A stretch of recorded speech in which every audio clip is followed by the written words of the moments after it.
La dernière fois, alors que j'étais en train de vivre une situation particulièrement douloureuse, que j'avais l'impression de revivre encore et encore depuis des années, j'ai réalisé quelque chose de vraiment très important sur le processus de guérison. Je vous parle de tout ça dans cette vidéo.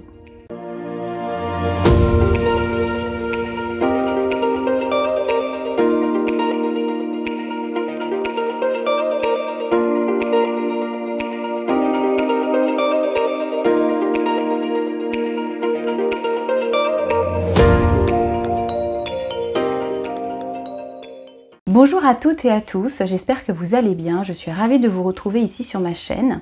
Aujourd'hui j'avais envie de vous parler de guérison intérieure. Alors bien évidemment c'est un sujet qui est quand même assez, je vais pas dire complexe, mais assez profond, assez dense. Voilà, c'est un sujet qui peut être à la fois, je pense, léger et entre guillemets fluide et facile, et en même temps qui peut être dense. Tout dépend de soi-même en fait. Mais j'avais envie de vous partager quelque chose que j'ai réalisé par rapport à ce processus de guérison et les étapes que j'ai réalisées dans ma tête en fait, puisque j'étais en plein dedans. Voilà, donc vous pouvez l'appeler comme vous voulez, vous pouvez l'appeler processus de guérison, vous pouvez l'appeler chemin vers la paix intérieure, enfin bon bref, c'est le chemin que vous allez emprunter pour vous sentir de mieux en mieux avec vous-même, avec votre passé, avec vos blessures intérieures, avec tout ce qui vous chagrine et tout ce qui en fait vous fait un peu obstacle à votre bien-être. Donc déjà, les principaux points clés pour moi qui sont à comprendre par rapport à ce, on va l'appeler le processus de guérison, c'est que déjà la guérison, il faut comprendre que c'est quelque chose qui prend son temps. Alors la guérison, l'apaisement intérieur, appelez-le comme vous voulez, mais voilà, c'est un processus qui prend son temps, qui peut prendre du temps. Ça peut aller vite aussi, hein, je ne veux pas à tout prix vous inscrire dans la tête que c'est forcément long, mais ça peut aussi prendre du temps. Donc il faut accepter que ce chemin peut être un chemin des fois qui peut avoir des hauts et des bas, mais qui peut aussi prendre son temps. Donc ne pas chercher à tout prix à vouloir griller les étapes, vouloir aller vite, sous prétexte qu'on en a marre, sous prétexte qu'on veut plus souffrir ou je ne sais quel prétexte. Mais en tout cas voilà, savoir que c'est un processus qui peut prendre du temps et des fois qui peut prendre toute une vie. Ça dépend des personnes. Aussi, le deuxième point que je voulais souligner par rapport à ça, c'est que pour moi, ce n'est pas un chemin linéaire, mais c'est plutôt comme un escalier en colimaçon. Alors, je vous explique. Vous savez, les escaliers en colimaçon, ça fait comme ça. C'est-à-dire que ça part d'un point et ça monte doucement tout en tournant sur lui-même.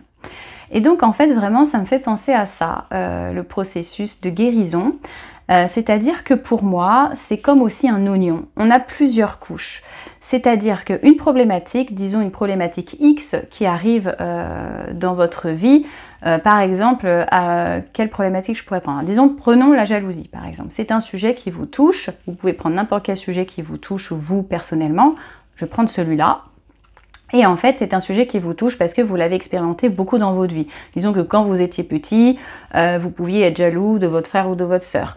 Vous pouviez aussi attirer la jalousie. Vous avez beaucoup de personnes qui étaient jalouses de vous et donc qui n'étaient pas très gentilles, sympas avec vous, qui pouvaient même vous provoquer des situations douloureuses, etc. Et donc ce sujet de la jalousie, que ce soit vous qui soyez jaloux ou que ce soit les autres, en fait, vous portez ce sujet-là. Et que c'est un sujet qui revient souvent dans votre vie et qui peut vous provoquer de l'injustice. Ça peut toucher votre blessure d'injustice en disant c'est pas juste, pourquoi bidule est jaloux, ou même des fois vous mettez même pas le mot jaloux, mais pourquoi cette personne a du ressentiment envers moi ou n'est pas sympa, ou enfin bon bref. Et donc ce sujet, on va le mettre sous le chapeau de la jalousie qui peut en fait du coup revenir dans votre vie de manière très différente, voilà, oui, avec différents aspects.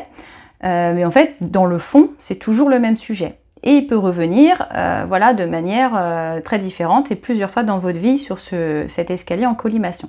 Donc disons, ce sujet de la jalousie est arrivé, enfin du plus loin que vous vous souvenez, disons, je sais pas, à l'école, quand vous étiez enfant.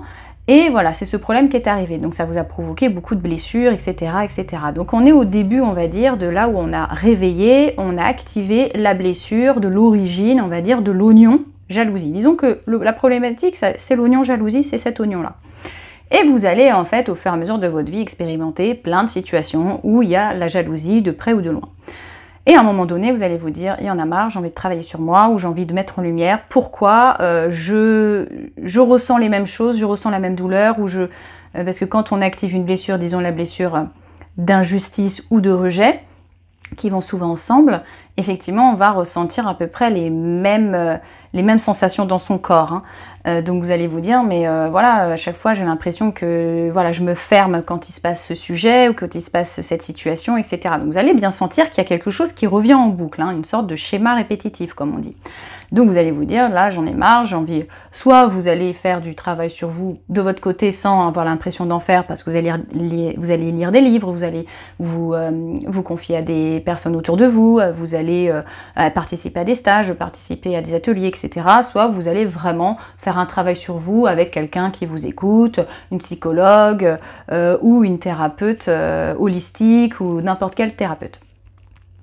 Et donc vous allez faire ce travail-là, et pour autant, ce sujet, vous avez l'impression que même en faisant ce travail, les années passent, et il y a encore des sujets qui touchent de près ou de loin la jalousie, vous dites c'est pas possible, j'ai travaillé dessus, ou alors voilà, j'ai mis en lumière, je comprends pas, ce sujet revient en boucle et tout le temps en boucle. Donc, ce qu'il faut savoir, c'est là où je veux en venir, c'est que ce chemin de la guérison, c'est pas linéaire. Donc moi, je le vois comme un escalier en colimaçon, c'est-à-dire que vous avez l'origine du problème, et après, vous allez tourner autour de ce sujet jalousie en ayant différents angles de vue.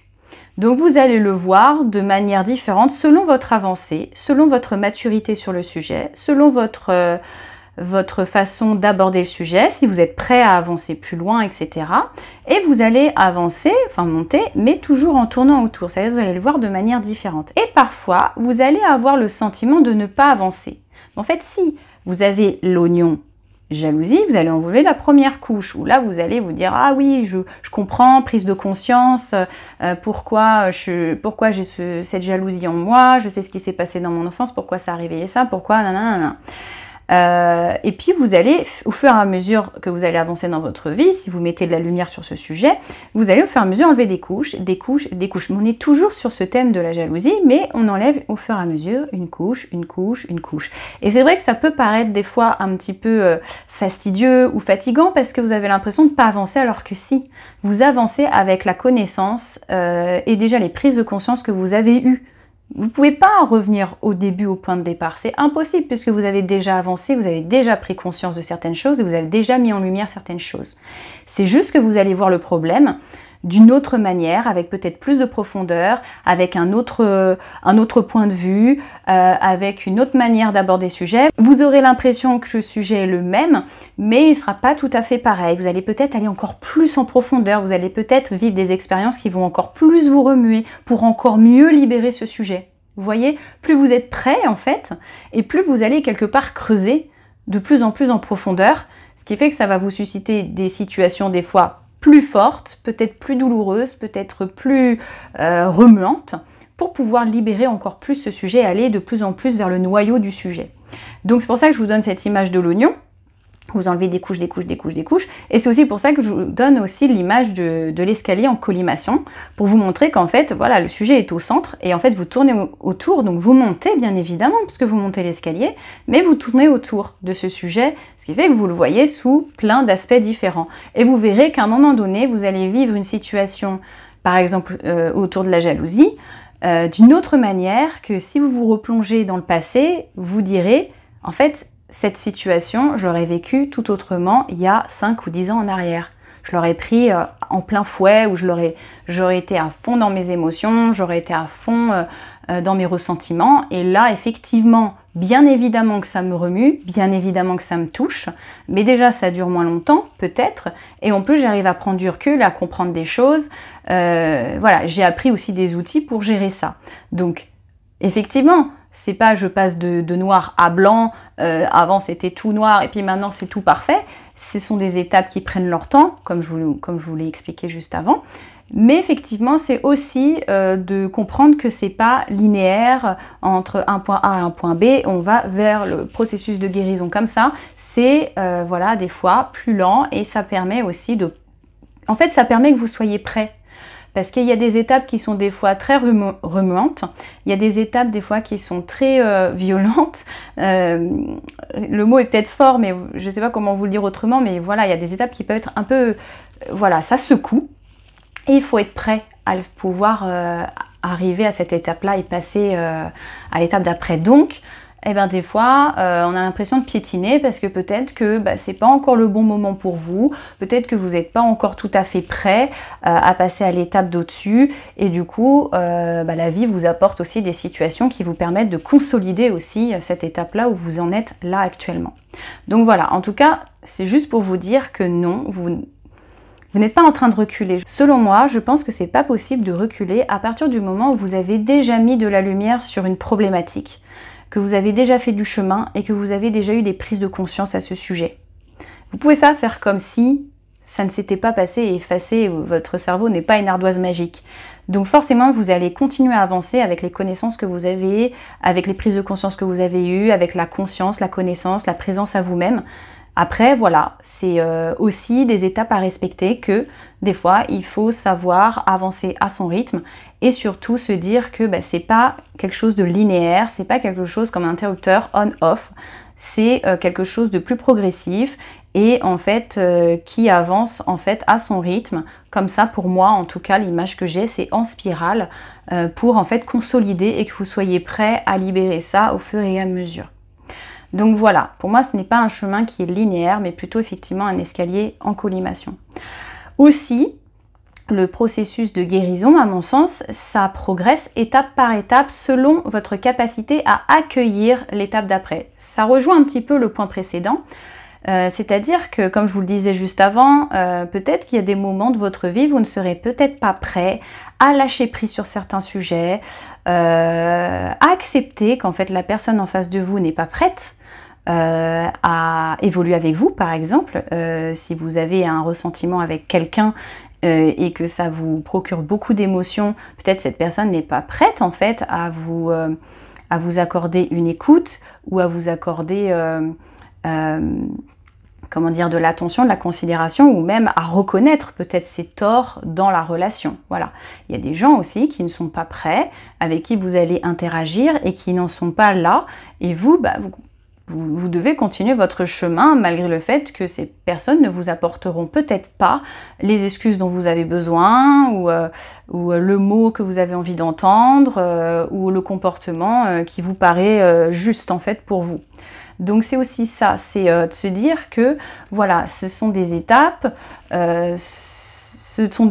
qui en fait avancent au fur et à mesure selon si vous êtes prêt ou pas à accueillir, à lâcher certains sujets, à évoluer, à mettre en lumière peut-être certains comportements de votre vie, certains aspects de vos relations, certains aspects de votre vie, certaines tranches de votre vie, etc. etc. Donc c'est aussi ça, c'est de se dire que c'est des étapes et que des fois ça me fait penser un peu à un jeu vidéo, vous n'avez pas débloqué. Alors, avant d'aller plus loin, je veux pas, voilà, aucun jugement de ma part, aucun jugement de valeur de ma part, c'est-à-dire quand je parle de jeux vidéo, de passer par exemple d'un niveau 1 à un niveau 2, on n'est pas en train de se dire c'est mieux d'être au niveau 3 que d'être au niveau 2. Hein. Je ne suis pas en train de dire ceux qui sont bloqués au niveau 2 sont nuls ou quoi. Non, hein, en fait, je donne cette image pour que vous puissiez comprendre là où je veux en venir, mais c'est vrai qu'elle est un peu maladroite cette image parce que du coup, on a la sensation qu'il faut être bon et qu'il faut passer les niveaux vite. Non, c'est absolument pas ça. Mais en tout cas, voilà, c'était l'image du jeu vidéo, c'est-à-dire que vous êtes au niveau 2 et que vous n'êtes pas encore prêt à passer au niveau 3. Donc vous êtes encore en train d'expérimenter le niveau 2 et qu'au fur et à mesure, ça va se débloquer au fur et à mesure que vous êtes prêt. Vous êtes peut-être prêt à lâcher que cette personne ne vous apportera pas ce dont vous avez besoin et que c'est à vous-même de vous apporter ce dont vous avez besoin. Peut-être cette personne ne vous apportera pas le comportement que vous attendez, la parole que vous attendez, la reconnaissance que vous attendez. Voilà, c'est ça que je veux dire. Et que il y a besoin encore d'expérimenter ce niveau 2 pour pouvoir aller après au niveau 3. Mais encore une fois, il n'y a aucun jugement et aucun comparatif de valeur par rapport à un niveau de... voilà, c'est comme passer des classes, hein. Être en maternelle, c'est pas moins bien qu'être à l'université, puisque vous avez été obligé de passer par la maternelle pour en arriver là où vous en êtes aujourd'hui. Donc même que je peux dire les premiers niveaux sont très importants. Il n'y a pas de plus important, moins important, etc. Donc voilà, c'est pour vous dire que pour moi, ce processus de guérison, déjà premièrement, il prend son temps. En tout cas, il peut prendre du temps. Donc acceptez-le et puis avancez à votre rythme et selon le temps dont vous avez besoin. Il n'est pas linéaire, effectivement, comme je vous l'expliquais tout à l'heure, et en plus, il peut comporter plusieurs étapes. Et les étapes, je vais vous en parler un petit peu plus en détail à la suite.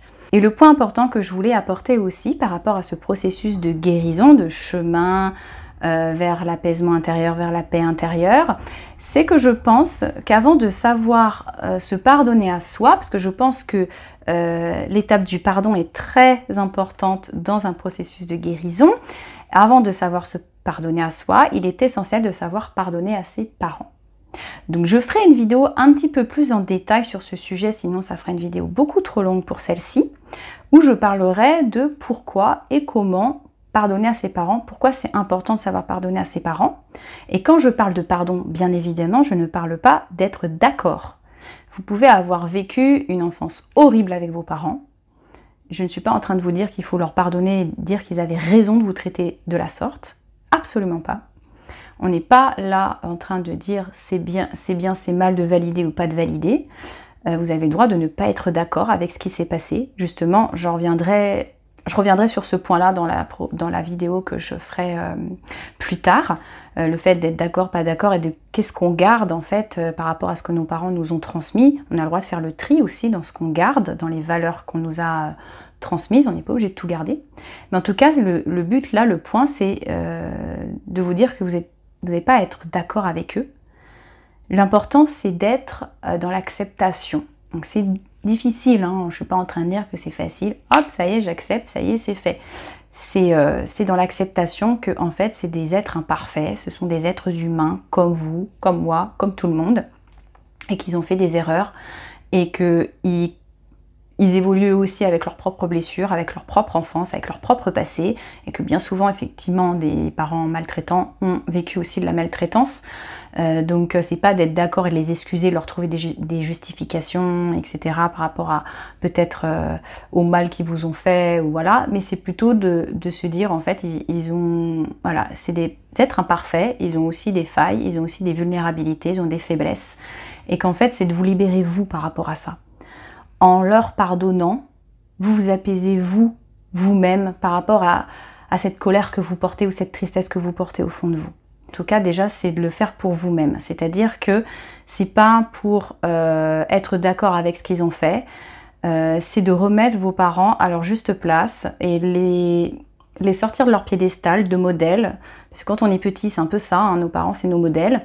Et les descendre de leur piédestal en se disant, en fait, c'est un être humain à mon niveau, à ma hauteur, qui a aussi des faiblesses, qui a aussi des vulnérabilités, qui a aussi des dysfonctionnements, des défauts, enfin voilà, vous mettez ce que vous voulez comme mot derrière, et que peut-être qu'aussi vous, avec le chemin que vous êtes en train d'emprunter, ce que vous avez déjà expérimenté, etc., vous pouvez aussi vous sentir avoir développé des capacités quelque part qui sont importantes et qui vous permettent justement de les comprendre, ces parents-là. Donc c'est un peu comme on dit, l'élève dépasse le maître, c'est-à-dire que vous allez, au lieu de les regarder comme un enfant d'en bas en se disant « Ah, mon parent, je veux qu'il m'aime, je veux qu'il m'accepte, c'est horrible ce qu'il m'a fait », peut-être le regarder soit de égal à égal, soit même des fois un peu d'au-dessus en se disant « Mais moi j'ai grandi sur mon chemin, j'ai avancé, j'ai développé des capacités géniales et que je comprends que ce parent il a fait ce qu'il a pu avec ce qu'il avait et que peut-être il ne pouvait pas faire plus. » Voilà. C'est vraiment de remettre ce parent à sa juste place par rapport à l'adulte que vous êtes maintenant et de reprendre en fait le pouvoir de votre vie en vous disant que maintenant vous pardonnez pour vous, vous libérez vous sentir bien avec vous-même et non pas pour être d'accord avec quelqu'un. Et c'est important ça parce qu'en fait l'origine de nos blessures, elles arrivent souvent dans l'enfance, elles se déclenchent souvent dans l'enfance. Pourquoi?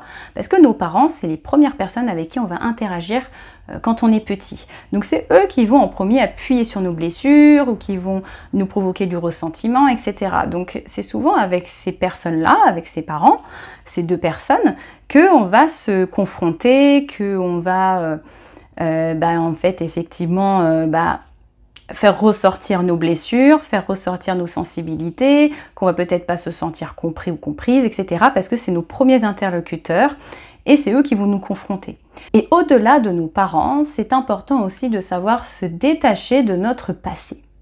Parce qu'effectivement, le passé, même s'il est derrière vous, quelque part, il vous a influencé. Donc j'aime bien cette image, je vous en avais déjà parlé dans une autre vidéo du sachet de thé en fait. C'est comme si vous étiez vous un sachet de thé et que votre passé était l'eau. Forcément l'eau va rentrer à l'intérieur de vous. Vous voyez, donc vous influencez votre passé, vous vous diffusez dans l'eau, mais l'eau rentre aussi dans le sachet de thé. Donc le but c'est pas de complètement ignorer son passé, vouloir couper les ponts avec son passé, de plus vouloir entendre parler, etc. Parce que ce passé quelque part il vous a construit et grâce à lui vous êtes la personne que vous êtes aujourd'hui. Donc toutes les étapes, c'est comme un escalier, hein, même s'il y a eu des marches pourries, la marche vous a permis de mettre le pied sur cette marche-là pour pouvoir marcher la marche d'après. Donc même si vous en êtes là, quelque part, toutes les marches vous ont servi à monter là où vous en êtes et à être à l'étage où vous en êtes maintenant. Donc, quand je dis se détacher de son passé, c'est de se dire, en fait, ok, d'avoir conscience que ce passé vous a influencé votre fonctionnement et qu'il y a peut-être des choses de l'ordre du trauma ou de l'ordre des douleurs, des blessures, des fonctionnements peut-être, des fois des contradictions, des paradoxes. J'aimerais, mais j'ai peur. J'ai envie de rencontrer quelqu'un, mais je me sens pas à la hauteur. Enfin voilà, ce genre je vais pas vous faire une longue liste, mais ce genre de contradictions qu'on a en permanence au quotidien, d'avoir des aspirations à vouloir faire des choses et puis on est retenu par, on a l'impression quelque chose qui a peur, qui veut pas, qui se sent nul, etc. C'est de savoir se détacher de cela en prenant conscience que ce passé vous a fortement influencé, qu'il a un impact sur votre fonctionnement de manière inconsciente.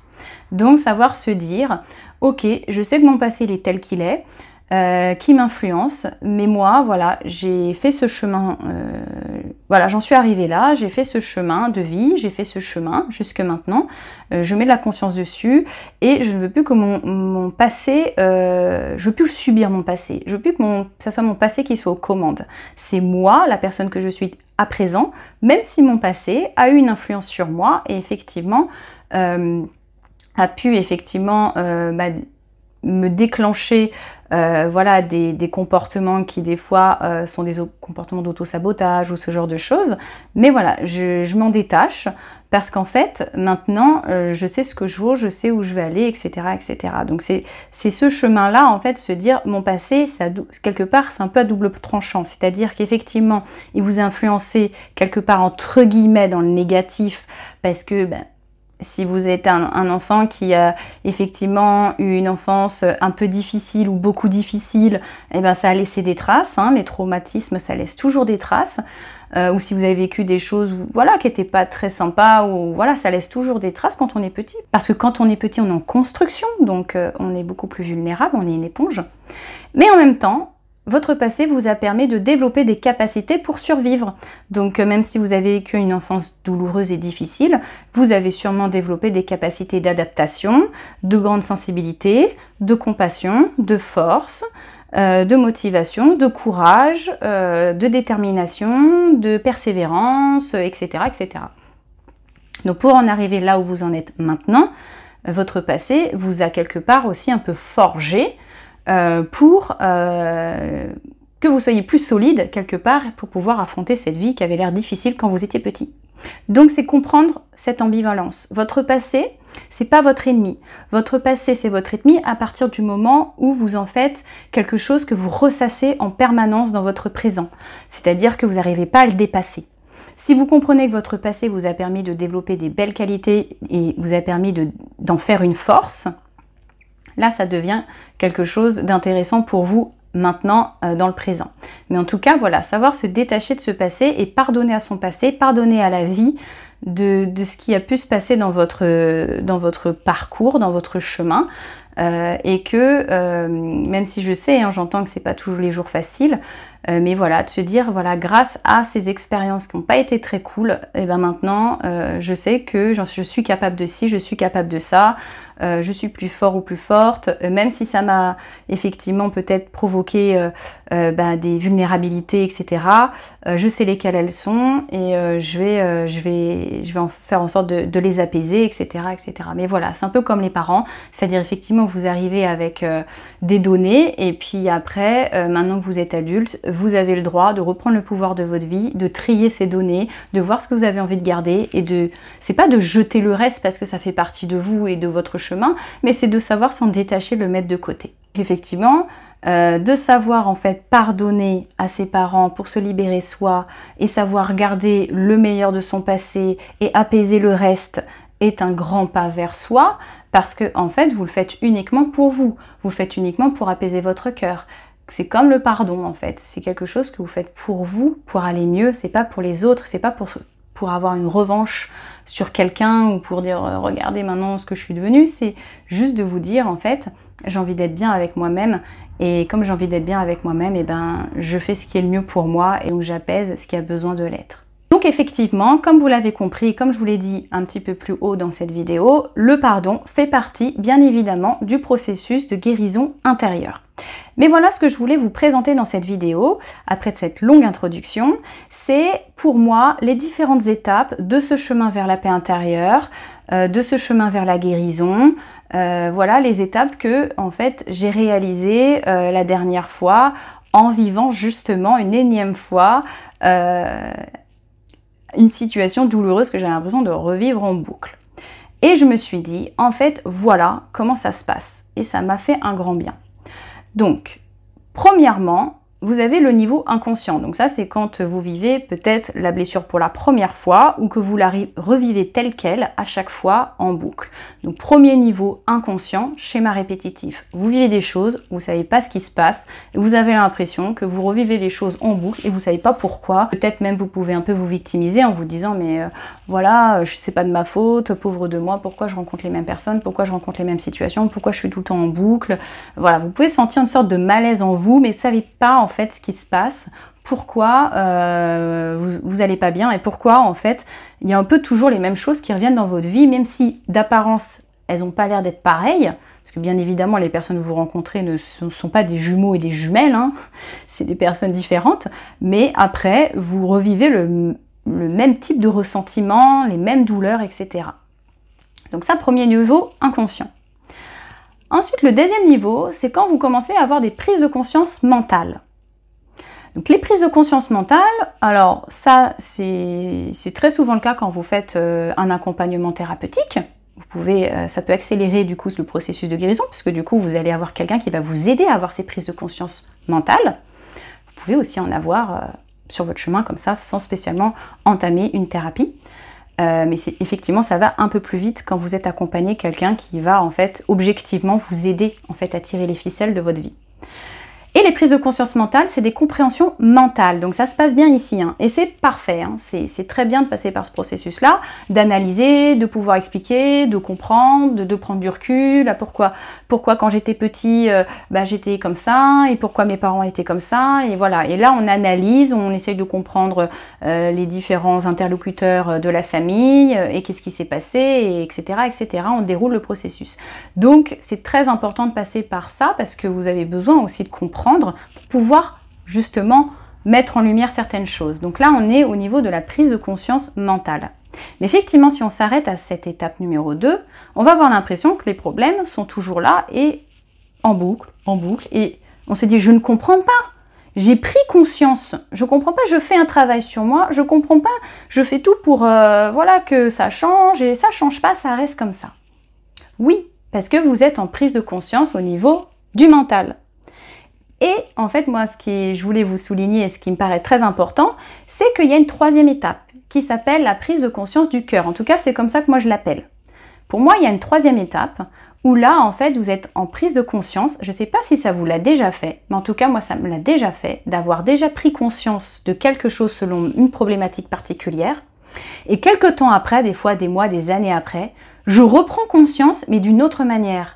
en disant « Mais oui, Eureka, c'est ça !» Et si j'en parle à quelqu'un autour de moi, il va dire « Bah oui, tu m'en avais déjà parlé il y a quelques années. Oui, mais je l'ai pas pris de la même manière. J'ai pas pris conscience du problème de la même manière ou du sujet de la même manière. » Là, on est vraiment dans une prise de conscience du cœur, c'est-à-dire une compréhension au niveau de votre cœur. Vous avez des ressentis, vous avez une compréhension qui est beaucoup plus profonde de la situation, avec de la compassion pour vous, mais aussi pour les autres protagonistes de la situation. Vous arrivez à comprendre aussi les autres personnes et plus de sagesse. Et vous voyez que c'est pas du tout la même manière que la prise de conscience mentale, qui des fois en fait va juste analyser et juste essayer de comprendre sa propre situation et de se dire ok, bah, je comprends pourquoi j'ai réagi comme ça et tout, et ça fait du bien, parce que du coup ça flatte aussi un peu l'ego et de se dire bon bah voilà, c'est normal que j'ai réagi comme ça, j'étais petit et puis voilà, enfin voilà, ça permet aussi de remettre les choses voilà, dans le bon ordre. Mais la prise de conscience au niveau du cœur, là vous êtes vraiment dans quelque chose de l'ordre de... Comme si vous comprenez avec beaucoup d'amour, vous avez une prise de conscience où vous comprenez même la situation dans son entièreté, vous comprenez les protagonistes qui ont joué les rôles, même certaines personnes qui ont joué des rôles douloureux pour vous. Vous comprenez pourquoi ces personnes ont joué ces rôles-là. Ça ne veut pas dire que vous êtes d'accord, encore une fois. Hein. Vous comprenez votre rôle à vous, et il y a comme une sorte de grande prise de recul sur la situation, où là, vous êtes vraiment dans une prise de conscience beaucoup plus profonde, beaucoup plus sage, beaucoup plus dans le ressenti. Vous le ressentez vraiment dans votre corps. C'est pas juste au niveau de la tête ou du mental. C'est en ça qu'il faut comprendre qu'effectivement, voilà, il y a plusieurs aussi niveaux de prise de conscience. Et moi, je sais que ça m'est déjà arrivé de prendre conscience d'un sujet dont j'avais déjà pris conscience avant, mais pas de la même manière. Donc pour moi, l'étape numéro 4, c'est l'intégration par le corps et tous ces corps. Une fois que vous avez pris conscience avec votre cœur, vous allez pouvoir intégrer la problématique, ou en tout cas la situation, dans votre corps et dans tous vos corps. C'est-à-dire que vous allez pouvoir mieux comprendre et intégrer déjà aussi votre responsabilité dans cette situation, de mieux comprendre votre rôle maintenant, ce que ça vous a apporté, etc. Vous allez vraiment le ressentir. Il y a vraiment une intégration beaucoup plus profonde, une intégration de tout votre être, de cette prise de conscience en tout cas. Cette prise de conscience va s'intégrer à l'intérieur de vous, dans tout votre corps. Et enfin, moi je mets ça en dernière étape, il y a l'acceptation et le pardon. Donc là, on est vraiment dans l'acceptation de tout son être également. Hein. On n'est pas dans « je suis d'accord, pas d'accord ». On est en fait « ok, ça m'est arrivé, ok, prise de conscience, ok, ça m'est arrivé, c'est comme ça. Et grâce à ça, je suis devenue comme ça, je suis la personne que je suis maintenant ». Donc on est vraiment sur une acceptation. Et sur un pardon, donc pas uniquement mental, parce qu'effectivement le pardon, on peut se dire « mais j'ai pardonné, c'est bon, j'ai pardonné ». Ben, si vous avez pardonné qu'avec votre tête, vous n'avez pas totalement pardonné. C'est important de pardonner aussi avec votre corps, votre cœur, de le ressentir dans son corps, de le ressentir dans son cœur. En fait, ça fait comme une ouverture quand on pardonne. On n'est pas fermé, le cœur fermé, et avec la tête, on se dit « je pardonne à cette personne ou à cette situation », ou dans le ressentiment ou la colère. On est apaisé et on a le cœur ouvert, je pardonne en fait, je pardonne parce que je rends sa part à l'autre et moi je me libère justement de ça, de cette situation, en prenant conscience. Donc c'est une ouverture à plus grand pour passer à autre chose. Ça prend son temps ces étapes-là, hein. C'est 5 étapes, mais c'est des étapes qui peuvent aussi se dérouler, ils peuvent se dérouler vite, avec fluidité, mais qui peuvent se dérouler aussi sur plusieurs années. Mais c'est juste pour que vous compreniez comment des fois on peut croire qu'une situation revient en boucle et que c'est toujours la même chose, alors que finalement, c'est des étapes aussi. C'est des étapes à franchir qui sont très subtiles. Et aussi du coup, par rapport à tout ce que je viens de vous dire, je voulais aussi souligner que c'est ok de ne pas être encore prêt dans certains domaines ou avec certaines personnes. Prenez votre temps. Des fois, il y a des situations que vous avez vécues par le passé, des domaines de votre vie, des tranches de vie, et des fois avec des personnes en particulier, souvent c'est les parents, mais des fois ça peut être d'autres personnes, où c'est plus difficile. Et c'est normal.